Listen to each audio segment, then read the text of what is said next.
A new month means a new wave of mobile games. And luckily June has actually brought some that make the search worth it. A lot, to be fair. Hello friends, this is Mobo. Today we're going to be checking out 20 more amazing new games for Android and iOS that really deserve some attention.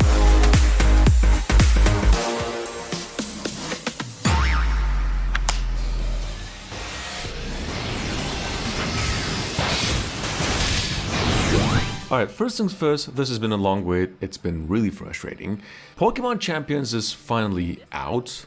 It's sitting on Android and iOS with a rating of 3 out of 5. You might want to wait a little longer, although it's been a long wait like I said, since the game's having a bit of, a lot of login issues. Personally, I could get in, but for most players it's right now a literal disaster. Champions, just to mention it, for those of you who missed it, it's basically the PvP Pokemon that fans have been asking for, like forever, where instead of running around catching Pokemon and grinding story whatnot, this one jumps straight into the battles. Think a sort of Pokemon Stadium for a new generation, where you build teams, play with strategies, climb rank, battle folks across mobile and Switch through crossplay, which is probably the only good thing about the game right now. Even better, you can also bring Pokemon over from Pokemon. Check it out in case you missed it. The game's online, it's about 2.5 GB in total.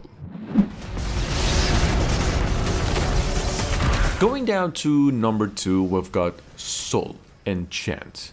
I'm not gonna lie, this is sort of a disappointing list in a way, but let me tell you this first. Just make sure to keep an eye out for this thing, because Soul actually just launched, and it's also coming from the core developers behind Lineage M, which sort of explains why it already feels built around large-scale player competition and, long-term stuff, what MMORPGs focus on. What makes it interesting is that it ain't the graphics or the combat, it's just the idea that players actually influence parts of the server itself through this very unique authority system. The game's got guild politics, player-driven economics, world bosses, free trading, big PvP conflicts. This one's one of those MMOs that wants players to create their own stories instead of simply just following quests.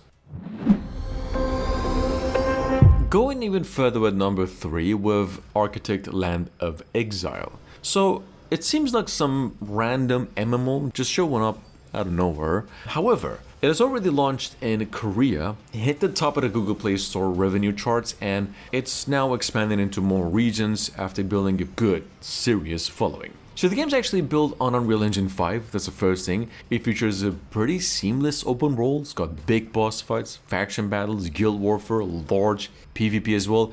Everything about it feels designed to make players collide with each other. So if you're the type of person that misses the golden era of like MMOs, Architect over here looks like it's aiming directly at that.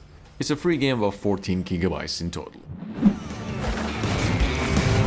Down to number 4, we've got Hill Climb Racing 3. I'm gonna say few mobile franchises have actually earned their reputation quite like this one. So for a decade, millions of folks wasted way more time than they'd ever admit trying to squeeze just a little more distance playing the game. I gotta say, Hill Climb Racing 3 is sort of taking the biggest leap the series has ever made, which is just real-time PvP. It's got a full 3D design as well, new drivers, gadgets, upgrades, and actual live races against other players instead of just ghosts. What I do like most is that despite all the new stuff, it still just looks like pure Hill Climb Racing original. Easily the next mobile racing addiction for another 10 years. It's out now, finally, globally, and developers actually came up with an update. Grau Regional, which we do get one of these Brazilian games once every while, some of them are good, this is also good. I would say it's the kind of game you almost instantly understand why it's downloaded and popular. Because the game's not about perfect physics or some serious racing career, it's just about jumping in a Brazilian sort of sandbox and going to town like it's just simply your last day on Earth. You know what I mean? Just cruising around on bikes, pulling wheelies, customizing and messing with friends, all that fun stuff. It has that same one more right feeling some open world mobile games have. Simple idea, but when it clicks, you can't actually waste a lot of time with the game. On another hand, if you've actually been craving a proper open world sim where you can hop in, cruise around, drift with people, Well, Revline Online is basically chasing that dream. It's that sort of game. It is actually a very garage culture feeling with it. Tuning, JDM cars, muscle cars, lots of freedom. Don't really expect a console level Forza with this one, it's not perfect. Some parts still feel rough around the edges, but for a free mobile racing game with real players and online play, it is all the way legit. It's a free game as well. The relay should still be working there. Going down to number 7, we've got Polyzona, Chernobyl Bunker, which is, I would say, it immediately gives you that Stalker kind of feeling, also mashed with some good old low poly zombie survival, particularly the famous game Walking Zombie. Yeah, it's a survival shooter, but you're not just running around shooting, you're constantly worrying about radiation, supplies, whether the next room's hiding loot, something that wants you dead. The Chernobyl setting actually does a lot of heavy lifting with it, does a lot of justice, gives it a pretty cool vibe and a lot of depth. It's a free game, it's online, it's available on Android only. DK Mobile Reborn is, I would say, for folks who still miss that old school MMO grind. Farming for hours, chasing drops, joining a guild, and building that character like he is the real one inside yourself. You got that classic DK Online DNA with PvP and bosses, tons of siege battles, and a lot of competitive service stuff. That being said, I wouldn't say it's, trying to reinvent the wheel in any way. The auto systems and heavy progression might turn some people down, but if you are into traditional MMORPG loops, this one actually cracks. Up and coming at number 9, we've got Mansion Exit 8. This is a game that takes the simple idea of spot the difference. I do believe it's the first time I've ever seen anything like it. It actually turns it into a horror game. So you're inside this never-ending mansion where every hallway looks almost identical, but these tiny little changes mean that something's very wrong. The game isn't about fighting any monsters or anything or running away. It's about the paranoia, questioning what you're seeing. Every loop here and there makes you more nervous because one mistake can actually take you all the way back to the start. Pretty short game actually, very simple, creepy as hell.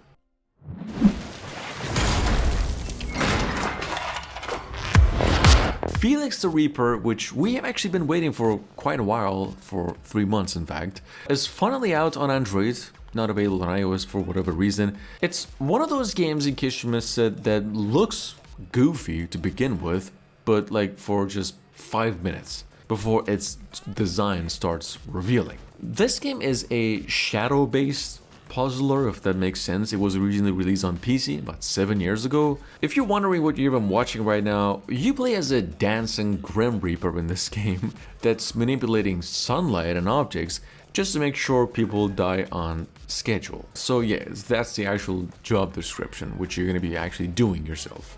The gameplay is really strong Monument Valley and Hitman Go energy to it, but with way more personality and some genuinely clever level design as well.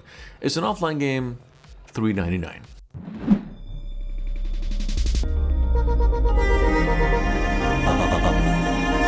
I wouldn't say that I have a handle on how many of you out there have a problem with puzzle games, but this one is sort of a life lesson on basically how to figure out stuff. People say go in this game as blind as possible, and if you really want to do that or go blind as possible, just like folks say, play it, don't read anything about it, just maybe watch the trailer, because if you're reading about the game, it takes about 20-30% of the experience. The mechanics and overall experience in it tell this specific story in such a unique way, really no other games does it. One problem, if you could call it that, which is it's a paid game, takes you $4.99. With that being said, I got a lot of heat talking about this game. RF Online Next is probably one of the biggest MMORPG launches of the year, but I forgot to mention that it's also one of the easiest games to recommend with a warning label attached.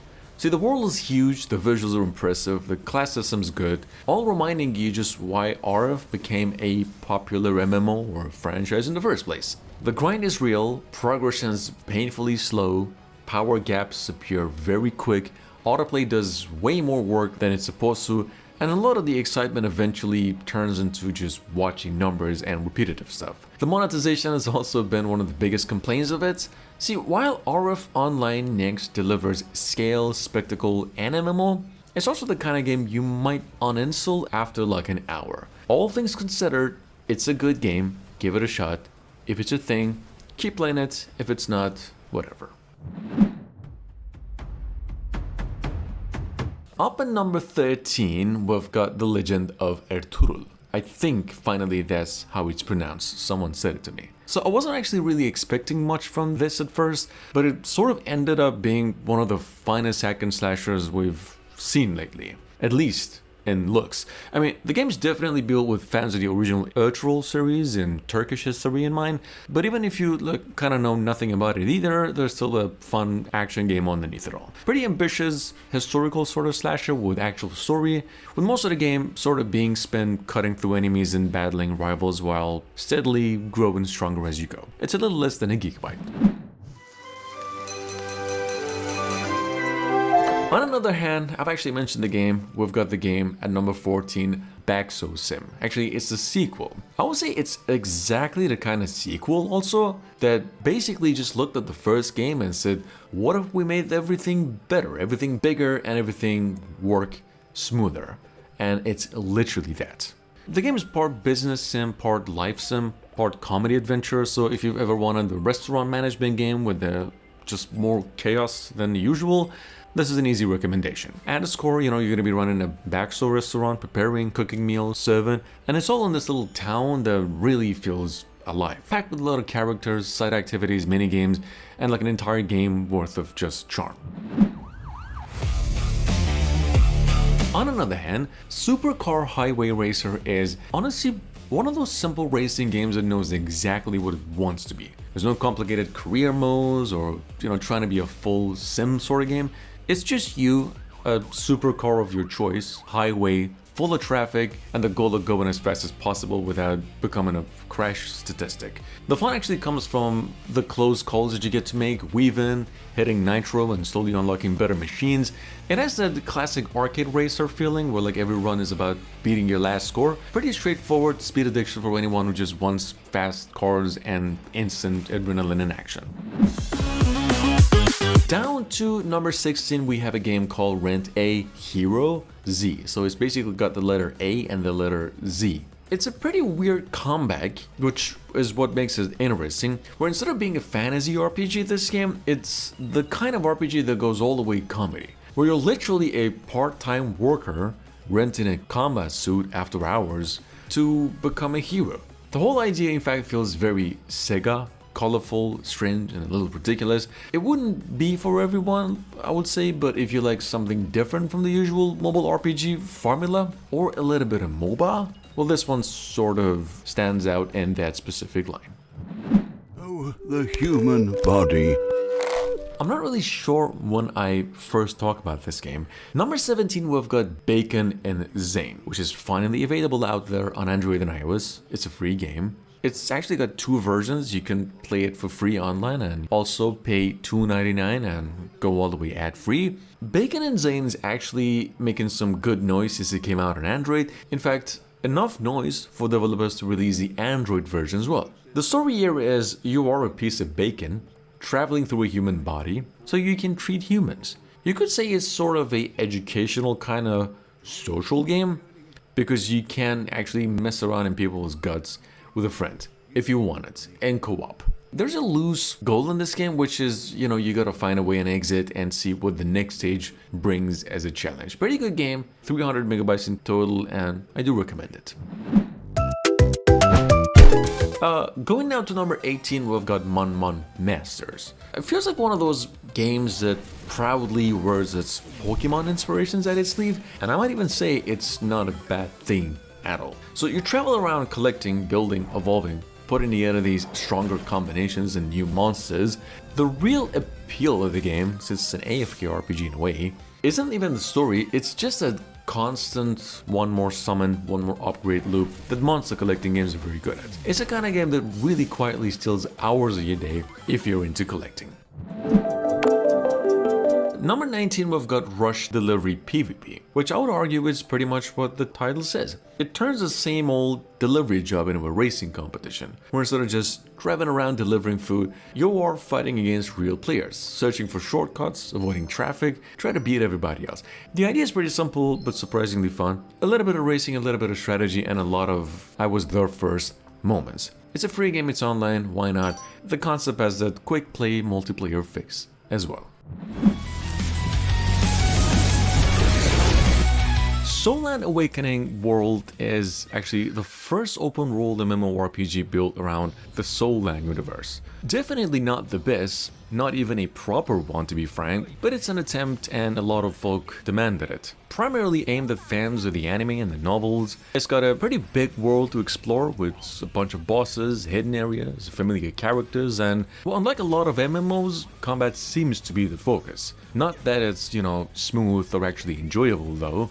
But if you've been waiting for a Soulland game in an MMORPG form, well, this is probably for you. Otherwise, definitely skip.